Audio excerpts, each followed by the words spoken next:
Tipping the scales at 6,560 pounds, this 287 J-Flight Swift, I think it's pretty safe to say it is a one-of-a-kind with a very interesting and unique story to tell. So let's say you're traveling and you want to stop and hit the bathroom real quick. You can. But what's better is not only that, but even with the super slide closed, you can still get through this whole camper. Not a problem. And that is one of the things that is a great aspect of this floor plan right here. And the thing that makes it really easy to get through is the way that the sofa in that super deep slide is kind of recessed back from the extension of the countertop here, the way that it kind of waves out a little bit. So nothing is ever really stopping you from very easily, comfortably navigating your way through the trailer. The super slide just makes it so much bigger and more fun. And then, you know, really when she's all opened up, the moment you really start looking at it, it's just painfully obvious how well cared for this camper was. I wish this is the level of care and maintenance that went into most RVs. Other than my wet boots walking through here, I mean, you can tell that like they mopped the floors. It's super clean. The carpeting, what little there is, has been vacuumed. The seating is not scarred and dug up. It is in fantastic condition. So what we have here, in today's market, we call this a 287 BHS. In the days where this was called a Swift, the model number was a little bit different as it is now. But this camper still exists today. So if you like what you see here, but you just want a brand new version of it, well, we have that here at Haylett RV too. So our big super slide, it gives us all that space you're going to really want on a rainy day. And the dinette here is something I kind of miss. They don't do this anymore. So those bench ends are, those big cushion bench ends there, they are actually on hinges. So they swing out for easy access to the side bench storage.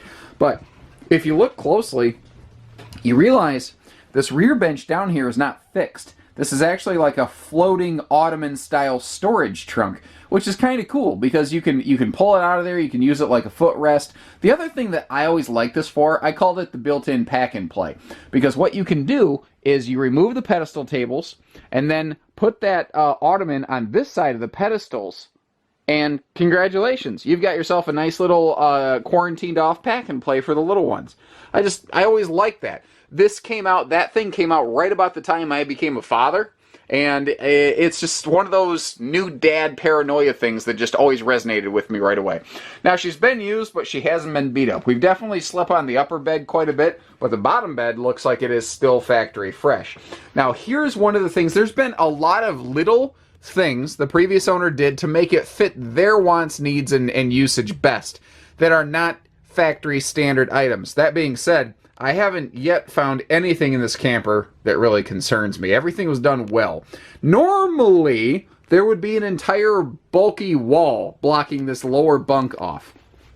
Previous owner said, I don't like that.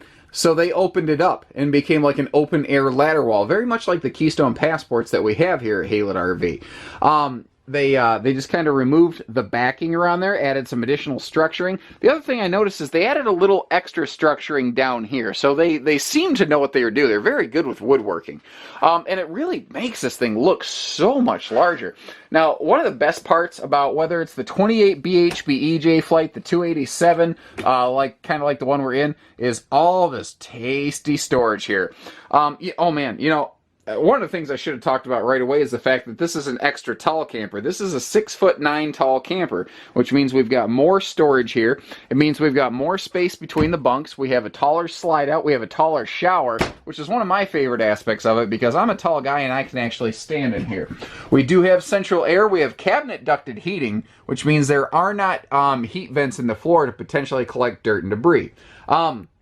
The kitchen over here, you see you've got a very high-rise sprayer type faucet, and this is one of those areas you can start to see those bigger, taller cabinets right there. And, you know, where would we be in today's camping world without command strips? I don't know. I don't know. Moving back here to the bathroom real quick. This is a direct bath entry camper. You may have noticed the second door, but it has something that has made this very popular and successful, and that is the huge monster shower pan. That is fantastic right there. What that allows you to do is, like, you can have a little seat in the corner. You can, if you got to get in there and help a kid bathe, you can do all that. So all of the upgrades on the outside of the camper kind of throw you off, because this represents the more base level Jayco from the year this was built. But the folks basically took the base level camper and then just pumped every possible upgrade they could into it. Like, they've upgraded, that's not the standard sink fixture. They upgraded the skin, the awning, the underbelly, just all, we'll talk more about that outside. But, you know, sometimes you're going to look at some of this and be like, why does it have a basic toilet but fiberglass skin? Because the previous owners kind of had a different vision of their camping experience. But they had a good, clean, quality one. You know, they did everything they did in this, they did well. The entertainment center is something else I wanted to focus on here. But once again, really impressed with the quality of execution here. Because at a glance, if you didn't know what this camper looked like from the factory, you would not realize this front wall has been modified. And it was only modified slightly. See, normally, your TV would go here. And everything I can determine by looking at this very closely is that they bought 2 extra cabinet doors from Jayco to match the existing cabinetry and handle hardware and hinges. It looks like they bought factory parts to convert their spinning TV enclosure into something of an additional pantry. It's very different, and the bottom line is, if you don't like it, you could just take the doors off, but I actually think it's kind of cool. There's nothing really stopping you from using it like a normal TV cabinet. You could easily pop these little shelves out, no big deal. But one of the things that they did is they originally installed a TV up here. You can see the little footprint where they had the screws. But they weren't really happy with the TV's location in relation to the sofa in the slide out. So they moved the TV out here. They gave themselves a very well done little access panel where you could, or a hole basically, where you could run your like cable hookups and all that. Then they mounted a swing arm TV over here that has since gone with them, which is fine. This camper didn't come with a TV, but they put a TV there so it could swing out and face the super slide.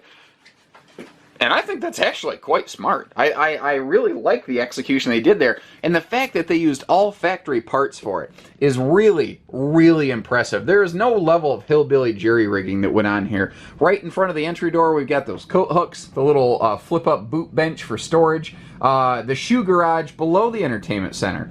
Now over here, you'll see we've got our triple drawers, and even here at a base level product, there's still plywood constructed, which is sharp. Full extension. Again, that high-rise faucet. This is the faucet fixture from a full-blown J-Flight, not a Swift. So they put a lot of upgrades into this from the factory level that actually weren't normally found in the Swift product. Now, one other neat thing here, you're getting a brand new mattress with this. And in point of fact, you're actually getting a brand new mattress that's 80 inches long from a brand new Jayco. They swap mattresses in their new camper. Now, this was built with a short camp queen in mind. But even with a longer 80-inch bed, you can still pretty much get around this. The benefit is here, you're getting a longer bed that's brand new that nobody else slept on at no additional charge. There's not a whole lot of downside to that, really. The bed can lift. I do not believe it's on struts unless the folks added some. I haven't messed with it, but I don't believe they did put struts in there. One thing I want to point out here, remember that little cabinet right there where a TV would normally go can spin around. So you could kind of have a bedroom or living room cabinet closet, or take the shelves out and use it like a TV, as the original intention is. But I wanted to point out this right here.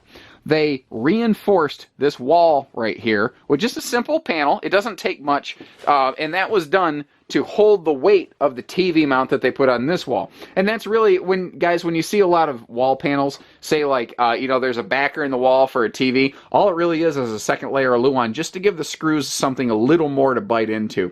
So even though this part right here, it kind of looks out of place, again, one screw and it's gone. And the other benefit here is they obviously took the time and effort to install something here so it didn't damage the wall. So they were very careful and attentive in the execution and everything that went into this camper. Overall, I'm really impressed. If you're going to be camping for the first time, or you're looking to upgrade something with a slide, but you don't want to get into a new RV price tag, holy crap, guys. You got a very well-kept, very good-looking, well-equipped, base-level used camper. This is like I said, this is a unique story. This is a unique camper, but that's why I put these videos together, to kind of be able to share and explain all that to you. And once again, the outside just as well kept as the inside. This was barn kept, stored away from the sun, the wind, the weather, the snow. The skin still has the original gleam to it. The decals are not peeled, not faded. You wish more used campers were maintained at this level. Now, normally, like I said, the Swift series, now called it today, if you just change the word Swift to SLX, that's what you call it today. But when the Swift first came out, it was Jayco's base level camper, because they figured out that, you know what, our J-Flights are really popular, but they're also big and heavy and expensive, and sometimes some people they don't want all the extra equipment, but they want a well-built camper. And this one's interesting. With all the upgrades on it, it's sort of an in-betweener. So we've got a power awning, power tongue jack. Those are things that are probably done at the factory level. If not, the power tongue jack is an easy dealer add-on. That's no big deal. But the fiberglass skin upgrade, that's something I really want to talk about here. One of the things that's going to confuse people immediately is this is not a laminated construction trailer. It is not an aluminum framed trailer. It is still a wood skeleton trailer. What you have is a double layer Luan micro laminated to the fiberglass skin, and then it is attached to the existing wooden skeleton. Most wood skeleton trailers, like the Jaycos, can still do that today. Our Cherokees and Grey Wolves and Wolf Pups can do that today. When you add a fiberglass skin to something, you're not actually changing the base construction. Or Wolfpack toy haulers, we do that quite a bit. Now that I just got done telling you it's not aluminum framed, I'm going to tell you about the front wall of the camper that is laminated and aluminum framed. So the front wall right here, that is actually laminated and aluminum framed. The rest of it is not. And that's just something that they found they could do quickly, easily, and without adding a lot of cost down at Jayco. The underbelly of this was enclosed. You can see they added the slide awning cover. They put some serious money and a lot of care and maintenance into this camper. So it began its life as a base model, but the best way I can describe this, guys, imagine a car. You know, if the LS trim package is the base model, well, what they did is they took an LS model and then they added everything they possibly could to it and kind of, in a way, built their own LT model, if that makes any sense. We got Jayco's Magnum Truss roof system on this. So it's like a 4,200 pound rated roof in the Swift days. They've actually bulked it up since then, and it was already the heaviest roof out there.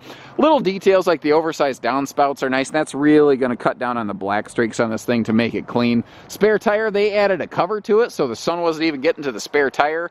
These folks just did it all. And like I said, if I get right up here, you can see all the original shine and gleam still left on that skin. What they did to this is fantastic. It's beautiful. They did an amazing job taking care of it.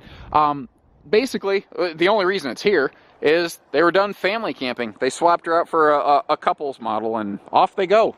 Probably gonna go stuff that thing right back in the barn where this one came from. So hopefully in 5 or 6 years or 10 years or whenever they swap out of that one, hopefully they'll come back here, because I hope I get their next trade in the way that the folks took care of this one. If you have any questions, give us a call. 800-256-5196. Haylett RV of Coldwater, Michigan. Take care, stay safe, have fun, and happy Haylett camping, everyone.